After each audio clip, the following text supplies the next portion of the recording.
I want to start off with a question. What do you know about your family's immigration story? Throughout my life, I've only heard bits and pieces and kind of heard a little bit from my mom, my dad, both sets of my grandparents, but I really haven't kind of dove in and heard the real story, specifically from my mom's side. My nani and nana, my mom's parents, they migrated from India, and I've always heard about the struggles, the hardships of being an immigrant in America, but I never really sat down and talked with them about it. So for this Capstone project, I thought it'd be a good idea to really sit down and talk with my nani and nana and my mom and her sister about their immigration story. My nani and nana are two of the most important people in the world to me and two of my favorite people in the world. My nana is someone I grew up watching NBA with. LeBron or Michael Jordan? Michael. You gotta say Michael, right? MJ's the greatest of all time, right? But now he's such a new record. My nani is the best chef in the world. She's just the sweetest, most pure human being I know. Open your mouth. Open. Oh my God. Do it again. I've had the pleasure of traveling the world with them. This past summer I went to Spain, went to Hawaii with them. They're just two of the cutest people that you could ever meet. And I'm very, very fortunate to be close with them, as well as my brother and my cousins. They're just extremely loving, and they've been everything you can ask for in a grandparent for my entire life. Part of the reason why my nani is the best grandmother in the world is because she's also the best chef in the world. Everyone argues that their mom or their grandmother is a great chef, but my nani is simply the best. There's no competition. I have Tupperware containers in my senior house because I always have my mom or whoever's coming to visit me just pack containers of my nani's cooking. My nani's the best chef in the world. There's nothing you can say about that. So let me give you a little glimpse as to what she cooks.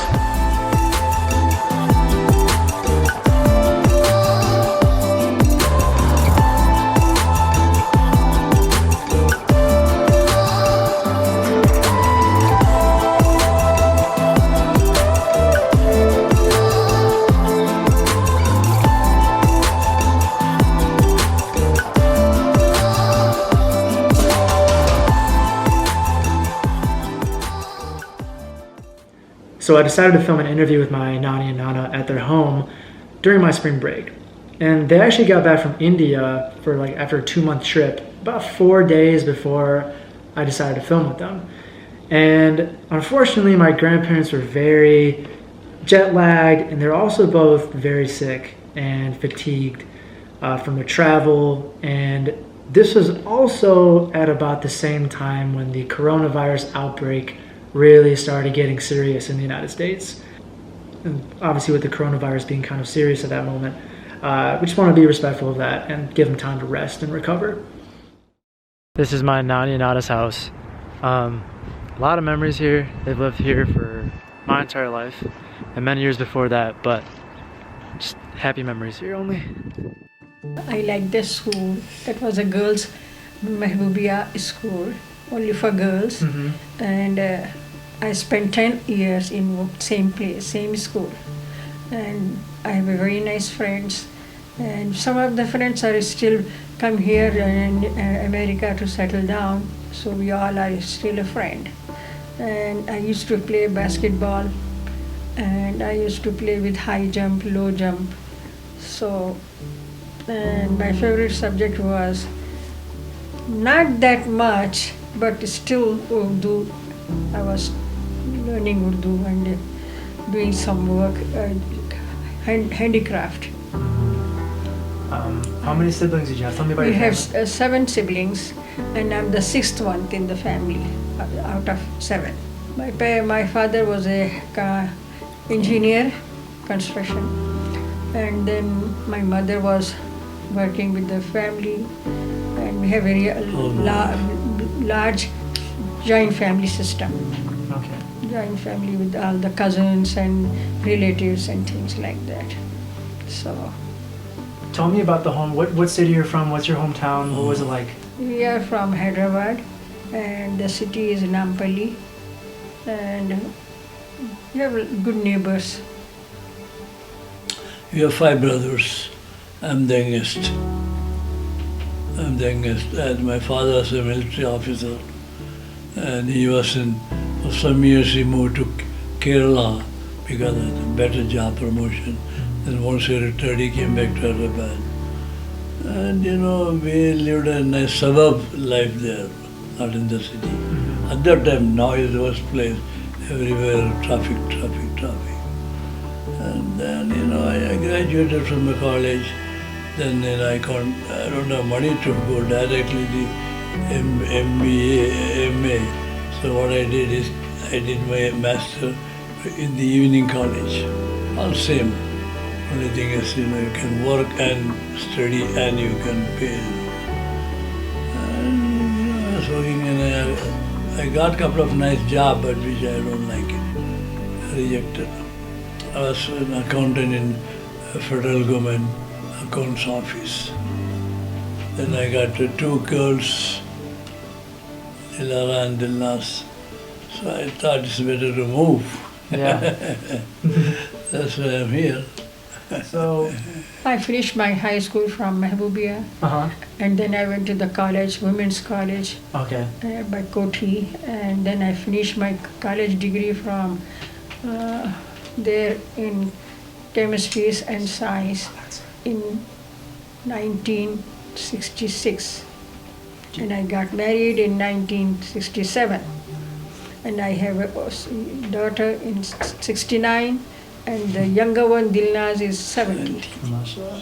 Purely arranged marriage. Arranged marriage. Just old style India marriage. We didn't see each other, we just arranged by the parents.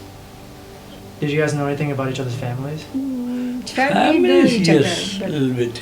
Her older brother is a brother of a friend of my brother. But nothing more than that. No family relationship, nothing. 72. So you came in 72, and Mama always told me the story about like the airplane that she was on when she flew from. Do you remember that flight? The first time you flew? I remember Mama said she got chicken pox when she got Measles. measles. Yeah. She was cold, cough, and she wasn't doing good. A little bit fever, but that time we took it to the doctor, and doctor said just to say plain cold. So we sit in the plane and we just like a 40 hours flight, 20 hours, 20 hours flight, something. We came here on the airport. She was coughing and sneezing and doing really her fever. So then immigration office was looking what happened. Actually, I have the medicines of cold and everything, and she was doing fine. But now she is having fever also. So he just checked it and he said that, okay, we will see what is the thing is. Then he checked and he says she got measles. And then one of my husband's friend, he was a doctor. So he says that don't worry about it. I'm the doctor and I'm a best friend of her father. So I will take care of her. So they just let us go. I think about how this was 1972 and the officer was very polite to my mom. Other people were supporting my mom, and she does get released at O'Hare Airport. She sees my dad, and it was such a beautiful ending to the story. But fast forward, if it was 2020, would the same story have occurred so peacefully? Would so many people supported this woman wearing a sari who doesn't know English very well, coming from India, who's an immigrant? Would they have supported her? Would they have helped her through this immigration process that she had to go through? And I really think we've built quite a bit of fear in our community. We've built quite a bit of not building a relationship, not building community, and we live more in fear than we actually do in supporting each other and seeing where are the areas of concern where we can become stronger neighbors and where we can help each other out. So fast forward, I really don't think many people would have helped my mom had she come in 2020, and I think of those young girls, 2 and 3, they would have been deported back to India. So I am fortunate that we came in 1972 and there was a whole network helping and supporting her get through the security at O'Hare Airport. I think it's really important. I think one thing I'm realizing as I get older that I need to be true to myself. A lot of times growing up, I hid the fact that I was coming from a working poor family, or I hid the fact that I was Muslim, or I hid the fact that I was had a difficult time in school, or I was bullied. There were so many things that I didn't want to confront because I felt uncomfortable, or I felt like other people don't want to hear those issues because they're uncomfortable issues. But I think every morning as I get up, I realize I'm a change agent, and there's 4 things that I live every single day of my life. Number 1, I know I need to be comfortable being uncomfortable. Number 2, I know I need to change the narrative. I need to change the narrative about immigrants, about people of color, about lots of narratives that are already set in place for others out there. Number 3, I think about to be a change agent, how to live in hope. I need to have hope that this is going to be a better world, and I also need to give other people hope. And number 4, I think about how proximity means. If I feel like there's a problem, I need to get close to the problem. So proximity is a very important aspect of being a change agent.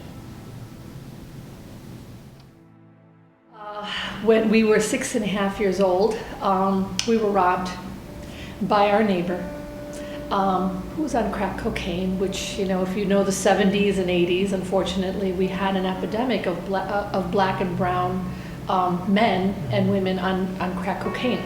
And so he was our neighbor. They robbed us.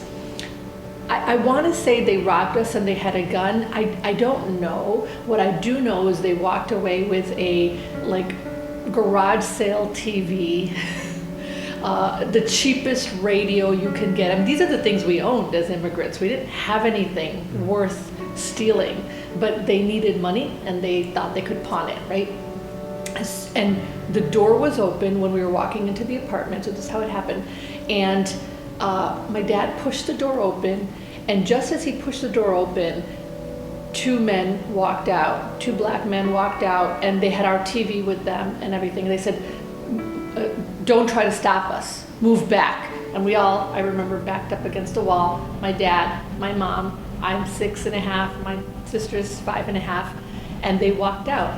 And as soon as they walked out, I think we were in shock. We went into our apartment, and my mom, I remember saying, "Mira Zeva." And she ran into the bedroom. What she was looking for was the only thing she could bring from India when she came here was a suitcase or 2. And in those suitcases were all the jewelry that Indian families give to their daughters as their legacy, their heritage, their savings, whatever that might be, the financial security. In our bedroom, the jewelry was not where it was supposed to be. It was actually strewn all across the bed, all over the bed, all over the floor. And my mom, I remember, and again, I'm a little kid, so I don't know how much of it is memory, how much of it is a story somebody shared, or how much of it is just, my thinking that's how it would have happened. She just sunk down and she said again, "Mira Zeva," because it was all there. This was thousands of dollars worth of jewelry, emeralds, pearls, gold, and not a single piece was taken. Because they thought, number 1, what could these poor immigrants afford? There must have been costume jewelry. And number 2, how would they pawn that? I mean, I think it's harder to pawn jewelry probably than to get rid of a TV and get some money. But then that jewelry went on to become the jewelry I wore on my wedding day, 20 years later. And then that jewelry went on to become what Mina Appa, your cousin, wore in her wedding day 20 years later after mine. And so those are the early memories of belonging and yet struggle, right? There's an exhibit in the Chicago History Museum called The American Medina, Stories of Muslim Chicago. In this exhibit, there's a glass showcase that holds the pair of earrings my chala is talking about. After that, we moved. We moved, as many immigrants of color do, into an all-white neighborhood, where my parents knew that crime was down, poverty was lower, and they felt safer. And they thought our family would be safer.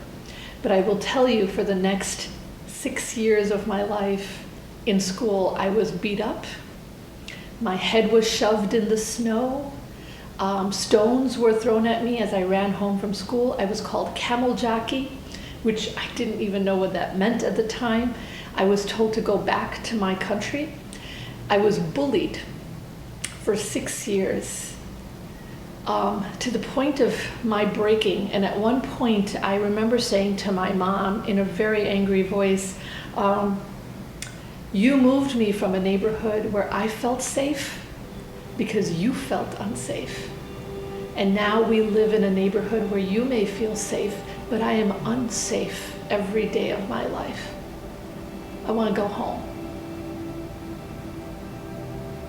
And I remember Mommy and Daddy saying, this is the best we can afford. It's the best we can do. And you're just going to have to be strong.